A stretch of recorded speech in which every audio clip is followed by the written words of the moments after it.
ಒಣ ದ್ರಾಕ್ಷಿ ಇರುತ್ತಲ್ವ ಅದನ್ನ ಸ್ಕಿಪ್ ಮಾಡಿ, ಒಣ ದ್ರಾಕ್ಷಿ ಹಾಕಕ್ಕೆ ಹೋಗಬೇಡಿ. ಇವಾಗ ಯಾವುದಾದ್ರು ಐಟಮ್ಸ್ನ ನೆನೆಸ್ಬೇಕು ರಾಗಿ ಸರಿಗೆ. ಸೊ ಅದನ್ನೆಲ್ಲ ನಾನು ಬ್ಯಾಗಿಂದ ತೆಕ್ಕೋತಾ ಇದ್ದೀನಿ. ಫಸ್ಟು ಹೆಸರು ಕಾಳು ಮತ್ತು ಸೋಯಾ ಬೀನ್ ಬರುತ್ತಲ್ವ ಅದನ್ನು ಫಸ್ಟು ನೆನೆಸ್ಕೊಳ್ಳೋಣ ಅಂತ ಮೊದಲನೇ ದಿವಸ. ಸೊ ರಾತ್ರಿ ನೆನೆಸಿಟ್ರೆ ಬೆಳಗ್ಗೆಗೆ ಅದು ನೆಂದಿರುತ್ತೆ, ಅದಕ್ಕೆ ಅದನ್ನು ನೀರಲ್ಲಿ ಹಾಕ್ತಾಯಿದ್ದೀನಿ. ನೀವು ನೋಡ್ಬೋದು ಹೆಸರು ಕಾಳು ಮತ್ತು ಸೋಯಾಬೀನ್ ಎರಡನ್ನ ತೆಗೆದು ಒಂದೇ ತಪ್ಪಲೆಲ್ಲೇ ನಾನು ನೆನೆಸ್ತಾ ಇದ್ದೀನಿ. ಇದನ್ನು ಮೊಳಕೆ ಬರಿಸ್ಬೇಕು. ಇದ್ರ ಜೊತೆಗೇ ನೀವು ರಾಗಿನೂ ಸಹ ಹೀಗೆ ತೊಳ್ಕೊಂಡು ಕ್ಲೀನ್ ಮಾಡಿಕೊಂಡು ಅದನ್ನು ನೆನೆಸ್ಬಿಟ್ಟು ಮೊಳಕೆ ಬರೆಸ್ಕೋಬೇಕು. ನಾನು ನಮ್ಮನೇಲಿ ಆಲ್ರೆಡಿ ರಾಗಿ ಹಿಟ್ಟಿರೋದ್ರಿಂದ ನಾನು ಇಲ್ಲಿ ರಾಗಿದು ಒಂದು ಸ್ಟೆಪ್ನ ಮಾತ್ರ ಸ್ಕಿಪ್ ಮಾಡ್ತಾಯಿದ್ದೀನಿ. ಇದು ಎರಡನೇ ದಿವಸ ನಾನು ಅದೇ ಥರ ಅಕ್ಕಿನ ನೆನೆಸ್ಕೋತಾ ಇದ್ದೀನಿ. ಅಕ್ಕಿ ಸುಮ್ಮನೆ ರಾತ್ರಿ ನೆನೆಸಿಟ್ಟು ಬೆಳಗ್ಗೆ ತೆಗೆದು ಬಿಸಿಲು ಒಣಗಾಕೋದಷ್ಟೇ, ಅದೇನು ಮೊಳಕೆನೂ ಬರೋಲ್ಲ ಏನೂ ಬರೋಲ್ಲ. ಇದು ಅಕ್ಕಿನ ಹಾಗೆ ಮಾಡ್ತಾ ಇರೋದು.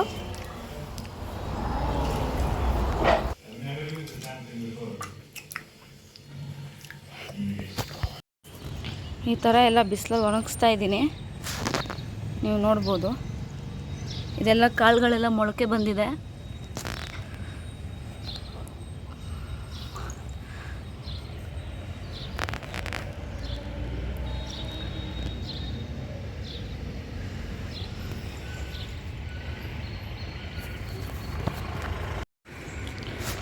ಈ ಥರ ಎಲ್ಲ ಬಟ್ಟೆ ಹಾಸಿದ್ದೀನಿ. ಕೆಳಗಡೆನೂ ಒಂದು ಬಟ್ಟೆ, ಮೇಲ್ಗಡೆನೂ ಒಂದು ಬಟ್ಟೆ ಹಾಸಿದ್ದೀನಿ. ಯಾಕಂದರೆ ಪಾರಿವಾಳ ಎಲ್ಲ ಯಾವುದು ತಿನ್ಕೊಂಡು ಹೋಗಬಾರ್ದು ಅನ್ನೋ ಕಾರಣಕ್ಕೋಸ್ಕರ.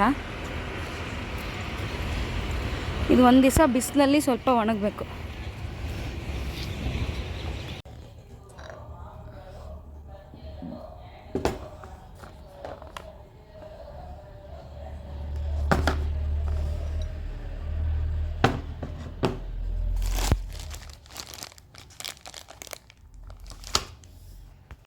ಓಕೆ, ಇದು ನಾನು ಬಿಸಿಲಲ್ಲಿ ಒಣಗಿಸಿರೋ ಅಂಥ ಮೊಳಕೆ ಬಂದಿರೋ ಕಾಳು, ಹೆಸರು ಕಾಳು ಮತ್ತು ಸೋಯಾ ಕಾಳು.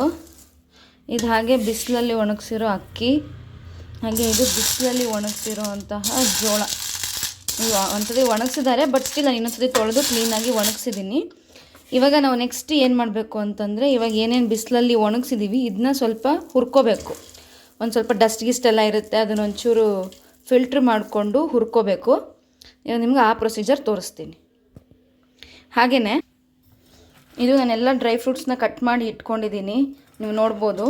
ಇದರಲ್ಲಿ ಏನಿದೆ ಅಂದರೆ ಪಿಸ್ತಾ ಇದೆ, ಗೋಡಂಬಿ ಇದೆ, ಬಾದಾಮಿ ಇದೆ, ದ್ರಾಕ್ಷಿ ಇದೆ, ಹಾಗೆ ಒಣ ಖರ್ಜೂರ ಸಹ ಇದೆ.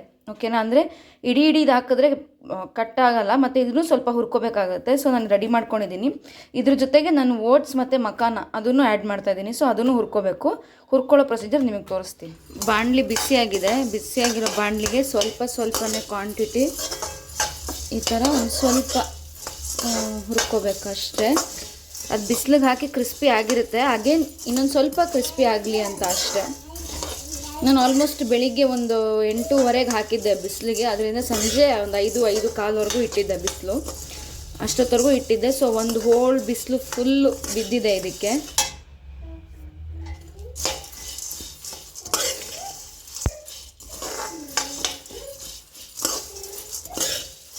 ಇದ್ರದ್ದೆಲ್ಲ ಕ್ವಾಂಟಿಟಿ ಅದನ್ನೆಲ್ಲ ನಾನು ನಿಮಗೆ ಕೆಳಗಡೆ ಡಿಸ್ಕ್ರಿಪ್ಷನ್ ಬಾಕ್ಸಲ್ಲಿ ಕೊಟ್ಟಿರ್ತೀನಿ, ನೀವು ಇದರಲ್ಲಿ ಚೆಕ್ ಮಾಡ್ಕೋಬೋದು.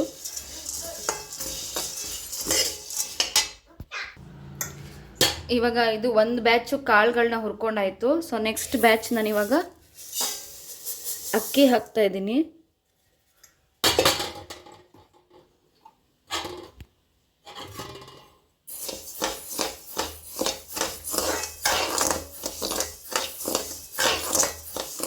ಇದಕ್ಕೆ ಕೆಂಪಕ್ಕಿ ಸಹ ಬೇಕಾದ್ರೆ ಹಾಕ್ಬೋದು, ಕೊಚ್ಚಲಕ್ಕಿ ಅಂತ ಕರೀತಾರೆ. ನನ್ನ ಹತ್ರ ಅದು ಇರಲಿಲ್ಲ, ಆ್ಯಂಡ್ ನಾನು ಸಾಮಾನು ಲಿಸ್ಟ್ ಅನ್ಬೇಕಾದ್ರೆ ಗೊತ್ತಾಗಲಿಲ್ಲ, ನನಗೆ ಮರ್ತೋಯ್ತು. ಸೊ ನಾನು ನಾರ್ಮಲ್ ರೈಸೇ ಹಾಕ್ತಾಯಿದ್ದೀನಿ, ರಾ ರೈಸ್ನ.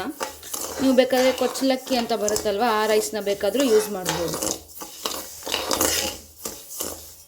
ಅದನ್ನು ಸ್ವಲ್ಪ ಹೆಲ್ದಿಯರ್ ವರ್ಷನ್ ಅಂತ ಹೇಳ್ತಾರೆ, ಅದಕ್ಕೋಸ್ಕರ ಅಷ್ಟೇ. ಸ್ವಲ್ಪ ಎಲ್ಲ ಬಿಸಿ ಆಗೋ ಅಷ್ಟು ಮಾತ್ರ ಮಾಡಿದ್ರೆ ಸಾಕು, ಜಾಸ್ತಿ ಸುಟ್ಟೋಗೋ ಥರ ಎಲ್ಲ ಏನು ಮಾಡೋದು ಬೇಡ. ಇವಾಗ ಇದು ಜೋಳ ಹಾಕ್ತಾಯಿದ್ದೀನಿ ಅಕ್ಕಿ ಆದಮೇಲೆ. ಅದಾದಮೇಲೆ ಇದೇ ಹುರ್ಕೋಬೇಕು ಆ ಥರ ಎಲ್ಲ ಏನಿಲ್ಲ, ಯಾವುದಾದ್ಮೇಲೆ ಯಾವ್ದು ಬೇಕಾದರೂ ನೀವು ಹುರ್ಕೋಬೋದು. ಅದು ಪಟ ಅನ್ನೋರ್ಗು ಅಷ್ಟು ಪಟ ಅಂತ ಅನ್ನುತ್ತೆ, ಅಲ್ಲಿವರೆಗೂ ಹುರಿದ್ರೆ ಸಾಕು ಅಷ್ಟೆ.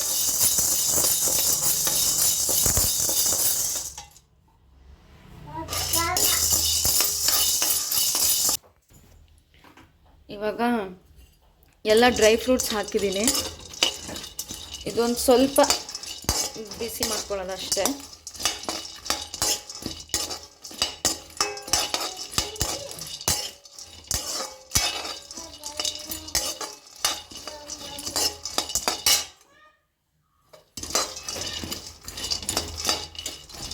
ಒಂದು ಸ್ವಲ್ಪ ನೀರಿನ ಅಂಶ ಹೋಗೋ ಥರ ಅಷ್ಟೇ.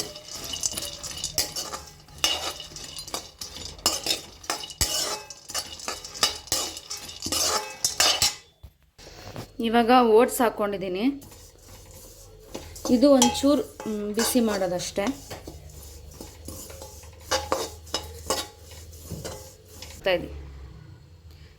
ಇವಾಗ ನಾನು ಮಕ್ಕನ ಹಾಕಿದ್ದೀನಿ.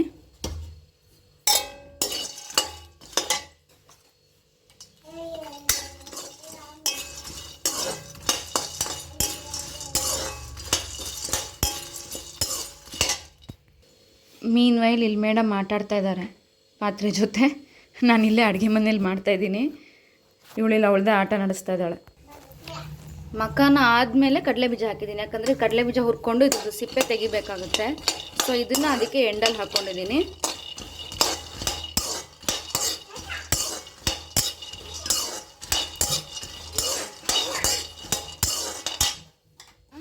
ಎಲ್ಲ ಹುರಿದಿರೋದನ್ನು ಹೀಗೆ ಮಿಕ್ಸ್ ಮಾಡ್ತಾಯಿದ್ದೀನಿ. ಹೀಗೆ ಕಡಲೆ ಬೀಜನೂ ಹಾಕಿದ್ದೀನಿ, ಸಿಪ್ಪೆ ಎಲ್ಲ ತೆಗೆದು ಹುರಿದ್ಬಿಟ್ಟು. ಇದು ಸಪ್ರೇಟ್ ಇಟ್ಟಿದ್ದೀನಿ. ಇದನ್ನು ಇದಕ್ಕೆ ಮಿಕ್ಸ್ ಮಾಡಬೇಕು. ಈ ಥರ ಎಲ್ಲನೂ ಬಿಸಿ ಮಾಡಿ ಈ ಥರ ಮಿಕ್ಸ್ ಮಾಡಿದ್ದೀನಿ. ಇದನ್ನ ಇವಾಗ ಹೋಗಿ ಗಿರಣೀಲಿ ಹಿಟ್ಟು ಮಾಡಿಸ್ಕೊಂಡು ಬರಬೇಕು.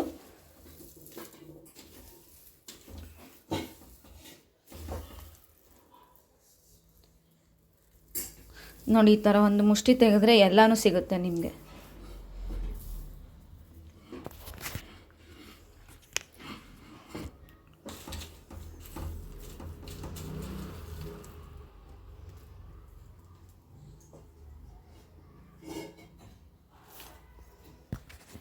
ಈ ಥರ ಡಬ್ಬಕ್ಕೆ ಫಿಲ್ ಮಾಡಿದ್ದೀನಿ. ಇದನ್ನ ಇವಾಗ ಮಿಲ್ ಮಾಡಿಸ್ಕೊಂಬರ್ಬೇಕು. ಮಿಲ್ ಮಾಡಿಸ್ಕೊಂಬರಕ್ಕೆ ಹೋಗೋಣ, ಓಕೆನಾ? ಇದು ಇವಾಗ ನಾವು ಮಿಲ್ ಮಾಡಿಸ್ಕೊಂಡ್ ಬಂದಿದ್ದೀವಿ. ಸ್ವಲ್ಪ ಗಾಳಿಗೆ ಆರಕ್ಕೆ ಹಿಂಗೆ ಬಿಟ್ಟು ಇದಕ್ಕೆ ಇವಾಗ ರಾಗಿ ಹಿಟ್ಟು ಮಿಕ್ಸ್ ಮಾಡಬೇಕು. ಆ್ಯಕ್ಚುಲಿ ಏನು ಮಾಡ್ಬೇಕಂದ್ರೆ ರಾಗಿ ನೆನೆಸ್ಬಿಟ್ಟು ಅದನ್ನು ಮೊಳಕೆ ಬರ್ಸ್ಬಿಟ್ಟು ಆಮೇಲೆ ಹುರಿದು ಇದ್ರ ಜೊತೆಗೇನೆ ಮಿಕ್ಸ್ ಮಾಡಬೇಕು. ಬಟ್ ನಮ್ಮನೇಲಿ ಆಲ್ರೆಡಿ ರಾಗಿ ಹಿಟ್ಟಿದೆ, ಅದೇ ಥರನೇ ಮಾಡಿರೋದು. ನಾವು ಮುದ್ದೆಗೆಲ್ಲ ಯೂಸ್ ಮಾಡೋದು. ಸೊ ನಾನು ಅದಕ್ಕೆ ಹೊಸದಾಗಿ ರಾಗಿ ತಂದು ಮತ್ತೆ ಅದನ್ನು ತೊಳೆದು ಕ್ಲೀನ್ ಮಾಡಿ ಅದೊಂದು ರಾಗಿ ಇದ್ರಲ್ಲಿ ಮಾತ್ರ ಒಂದು ಸ್ಟೆಪ್ ಸ್ಕಿಪ್ ಮಾಡಿದ್ದೀನಿ. ಇದು ಸ್ವಲ್ಪ ರೂಮ್ ಟೆಂಪ್ರೇಚರಿಗೆ ಬಂದ ಮೇಲೆ ಇದಕ್ಕೆ ಇವಾಗ ಅಂದಾಜಾಗಿ ನೋಡಿಕೊಂಡು ಎಷ್ಟು ಬೇಕಾಗುತ್ತೆ ಅಂತ ರಾಗಿ ಹಿಟ್ಟನ್ನ ಮಿಕ್ಸ್ ಮಾಡಿಬಿಟ್ಟು ಸ್ಟೋರೇಜ್ ಮಾಡಬೇಕಾಗುತ್ತೆ. ಇನ್ನೊಂದು ಮುಖ್ಯವಾದ ವಿಷಯ ಏನಂತ ಹೇಳ್ತೀನಿ ಅಂದರೆ, ನನಗೆ ಇವಾಗಲೇ ಗೊತ್ತಾಗಿದ್ದು, ಒಣದ್ರಾಕ್ಷಿ ಇರುತ್ತಲ್ವ, ಅದನ್ನು ಸ್ಕಿಪ್ ಮಾಡಿ. ಒಣದ್ರಾಕ್ಷಿ ಹಾಕಕ್ಕೆ ಹೋಗಬೇಡಿ. ಯಾಕೆ ಅಂದರೆ ಮಿಲ್ ಆಗಲ್ಲ, ಅದು ಪೌಡ್ರ್ ಆಗಲ್ಲ. ಮತ್ತು ಮಿಲ್ ಅವರು ಇದನ್ನೋರು ಹಾಕಿಸ್ಕೊಳ್ಳಲ್ಲ ಮಿಲ್ ಮಾಡೋಕ್ಕೆ. ಯಾಕಂದರೆ ಅದು ದ್ರಾಕ್ಷಿ ಅವರು ಬ್ಲೇಡ್ಗೆಲ್ಲ ಅಂಟ್ಕೊಂಡು ಅವ್ರದ್ದು ಮಿಲ್ದು ಮಿಷಿನ್ ಹಾಳಾಗೋಗುತ್ತೆ ಅನ್ನೋ ಕಾರಣಕ್ಕೋಸ್ಕರ ನಾವು ಒಂದೆರಡು ಕಡೆ ಚೆನ್ನಾಗಿ ಹುಡುಕಿ ಆಮೇಲೆ ಯಾರೋ ಒಬ್ಬರು ಪಾಪ ಹಾಕ್ಕೊಟ್ರು. ಅದನ್ನು ಸ್ವಲ್ಪ ಬೇಜಾರು ಮಾಡಿಕೊಂಡ್ರು, ಬಟ್ ಹಾಕ್ಕೊಟ್ರು. ಸೊ ನೆಕ್ಸ್ಟ್ ಟೈಮಿಂದ ನಾನು ದ್ರಾಕ್ಷಿನ ಸ್ಕಿಪ್ ಮಾಡ್ತೀನಿ. ನೀವು ಸ್ಕಿಪ್ ಮಾಡಿ, ದ್ರಾಕ್ಷಿನ ಹಾಕಕ್ಕೆ ಹೋಗಬೇಡಿ. ಒಣ ದ್ರಾಕ್ಷಿ ಒಂದನ್ನು, ಮಿಕ್ಕಿದೆಲ್ಲ ಏನು ಪ್ರಾಬ್ಲಮ್ ಇಲ್ಲ, ಕ್ಲೀನಾಗಿ ಆಗುತ್ತೆ. ಇನ್ನೊಂದು ಮತ್ತೆ ದ್ರಾಕ್ಷಿನೂ ಕ್ಲೀನಾಗಿ ಪುಡಿ ಆಗಲ್ಲ, ಅದು ಹಂಗಂಗೆ ಸ್ವಲ್ಪ ಹಿಂಗೆ ಜಜ್ಜಿ ಆಗಿರೋ ಥರ ಆಗಿಬಿಟ್ಟು ಇರುತ್ತೆ ಅಷ್ಟೇ. ಅದಕ್ಕೋಸ್ಕರ ದ್ರಾಕ್ಷಿ ಒಂದು ಹಾಕಕ್ಕೆ ಹೋಗ್ಬೇಡಿ. ನಾನು ಬೇಕಾದ್ರೆ ನಿಮಗೆ ತೋರಿಸ್ತೀನಿ, ನನಗೆ ಒಂದೆರಡು ಕಡೆ ಸಿಕ್ತು. ಹಾಂ, ಇಲ್ಲಿ ನೋಡಿ, ದ್ರಾಕ್ಷಿ ಹಾಗೆ ಉಳ್ಕೊಂಡ್ಬಿಡುತ್ತೆ, ಅದು ಮತ್ತೆ ಅಂಟ್ಕೊಂಡ್ಬಿಡುತ್ತೆ. ಅದಕ್ಕೋಸ್ಕರ ಅದು ಒಂದನ್ನು ಸ್ಕಿಪ್ ಮಾಡಿ. ನಾನು ನೆಕ್ಸ್ಟ್ ಇವಾಗ ನಿಮಗೆ ಇದಕ್ಕೆ ರಾಗಿ ಹಿಟ್ಟನ್ನ ಮಿಕ್ಸ್ ಮಾಡಿ ತೋರಿಸ್ತೀನಿ. ಪಾಸ್. ಏನದು ಏನದು ಆಯ್ತಾ? ಇವಾಗ ಇದು ರಾಗಿ ಹಿಟ್ಟು ನಮ್ಮನೇಲಿ ಇರೋದು, ಅದನ್ನ ತಗೋತಾ ಇದ್ದೀನಿ. ಅದಕ್ಕೆ ಸರಿಯಾಗಿ ನೋಡಿಕೊಂಡು ಹಾಕೋಬೇಕು.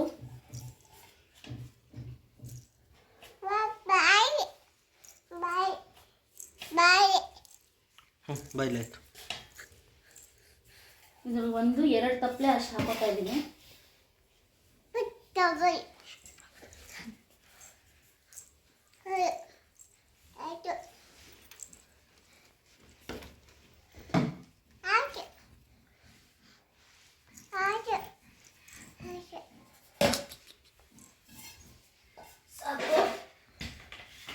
ನೋಡ್ಕೊಂಡು ಹಾಕೊಬೇಕು, ಸುಮ್ಮನೆ ಜಾಸ್ತಿ ಆಗೋಗ್ಬಿಡ್ಬಾರ್ದು. ಸರಿ. ಇವಾಗ ಇದನ್ನು ಹಾಕ್ತಾ ಇದ್ದೀನಿ. ಮೀನು ಮಾಡ್ಸ್ಕೊಂಬಂದಿದ್ದಲ್ಲ ಇದಕ್ಕೆ ಹಾಕೊಂಬಿಟ್ವಿ ಇವಾಗ. ಒಂದೇ ಸತಿ ಮಿಕ್ಸ್ ಮಾಡಿ ಇಟ್ಬಿಟ್ರೆ ಒಂದು ಕೆಲಸ ಮುಗಿಯುತ್ತೆ. ಇಲ್ಲ ಅಂದ್ರೆ ಪದೇ ಪದೇ ಈ ತರ ಎಲ್ಲ ಅಂಗಡಿ ತಕ್ಕೊಂಡು ಕುತ್ಕೋಬೇಕಾಗುತ್ತೆ. ನಾನು ಸ್ವಲ್ಪ ಜಾಸ್ತಿನೇ ಮಾಡ್ಕೊಂಡಿದ್ದೀನಿ. ಇದು ಆಲ್ಮೋಸ್ಟ್ ಒಂದು 3 ತಿಂಗಳಿಗೆ ಆಗುತ್ತೆ. ಇಲ್ಲಾಂದರೆ ತಿಂಗಳ ಮಾಡಬೇಕು, ಕಾಲು kg ಥರ ಮಾಡಿಕೊಂಡ್ರೆ. ಮಿಕ್ಕಿದಿನ ಒಂದು ಕವರ್ಗೆ ಹಾಕ್ಬಿಟ್ಟು ಫ್ರಿಜ್ಜಲ್ಲಿ ಇಡ್ಬೋದು.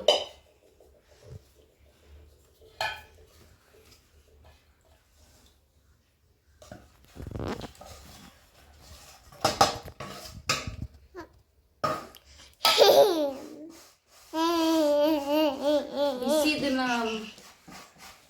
ಮುಚ್ಕೊಂಡು ಬಂದಿದ್ವಲ್ಲ, ಅದಕ್ಕೋಸ್ಕರ ಎಲ್ಲ ಸ್ವಲ್ಪ ತೇವಾಂಶ ಇದೆ.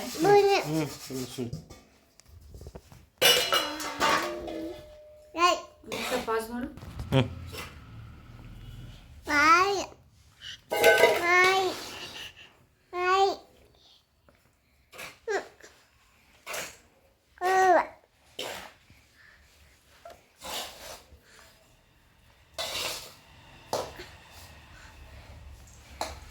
ಕ್ಲೀನಾಗೆಲ್ಲ ಕಲ್ಸ್ಕೊಬೇಕು.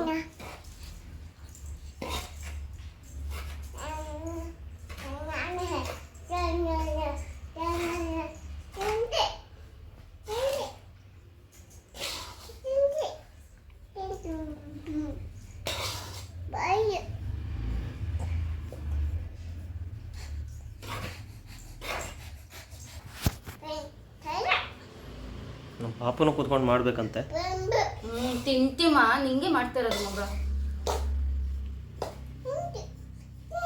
ತಿಂತಿ ಮಾಡ್ತೀನಿ ಇರು, ಇವಾಗ ರಾತ್ರಿಗೆ ತಿಂತಿ ಮಾಡುವಂತ. ಕಲಿಸಿದ್ದೀನಿ, ಸ್ವಲ್ಪ ಹಿಂಗೆ ಆರಬೇಕು. ಇದರಲ್ಲಿ ಏನೇನಿದೆ ಟೋಟಲ್ ಮಿಕ್ಸ್ಚರ್ ಎಲ್ಲ ಹೇಳು. ಇದರಲ್ಲಿ ರಾಗಿ, ಇಲ್ಲೇನೋ ಇದೆ ನೋಡು, ಅದೇನೋ ತಕ್ಕು. ಅದು ಪಲಾವ್ ಎಲೆ ಅಲ್ಲ ಅದು. ರಾಗಿ ಹಿಟ್ಟಲ್ಲಿ ಹಾಕಿದ್ದಲ್ಲ.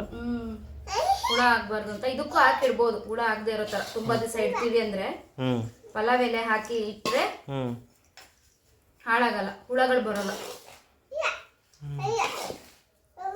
ಕ್ಲೀನಾಗಿ ಮಿಕ್ಸ್ ಮಾಡ್ತಾ ಇದ್ದೀನಿ.